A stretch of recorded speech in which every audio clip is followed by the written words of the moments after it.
3 മാസം വരെ തടവ് കിട്ടും. എന്താണെന്നറിയാം? അവളുടെ ഭർത്താവിന്റെ വീട്ടിൽ സന്ദർശിക്കുന്നതിന്. എന്നുവെച്ചാൽ ഒരു ഓപ്ഷൻ ഉണ്ട്, ഭർത്താവിന്റെ അനുവാദം ഇല്ലാതെ ഞാൻ വീട്ടിൽ പൊയ്ക്കോട്ടെ, എനിക്കൊരു അനുവാദം തരണേ എന്നൊക്കെ പറഞ്ഞ് സ്റ്റാമ്പ് അടിച്ച് കിട്ടിയെങ്കിൽ മാത്രമേ ഒരു ഭാര്യ സ്വന്തം വീട്ടിൽ പോകാൻ പാടുള്ളൂ. അങ്ങനെ അല്ലാതെ പോവുകയാണെങ്കിൽ ഈ താലിബാൻ ടീം ഈ ഭാര്യയെ പിടിച്ച് 3 മാസം അകത്തിടുമെന്നാണ് ഈ പുതിയ കോഡ് പറയുന്നത്. വളരെ നല്ല ഒരു സംഗതിയല്ലേ?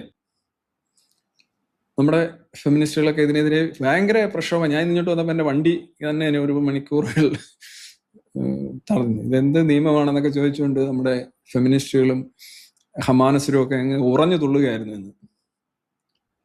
ഗതാഗത പ്രശ്നം ഉണ്ടാക്കുകയാണ് അവർ.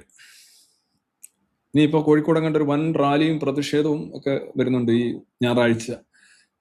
ഇവിടെ കാലിക്കറ്റ് ട്രേഡ് സെന്റർ ഒക്കെ ബുക്ക് ചെയ്തിരിക്കുകയാണ്. നമ്മുടെ പുരോഗമന പാർട്ടികളുടെ നേതാക്കന്മാരൊക്കെ സംസാരിക്കുന്നുണ്ട്. ഇങ്ങനെയൊക്കെയുള്ള കാടൻ നിയമങ്ങൾ സ്ത്രീകൾക്കെതിരെ അടിച്ചമർത്തുന്നതിൽ ഉള്ള പ്രതിഷേധം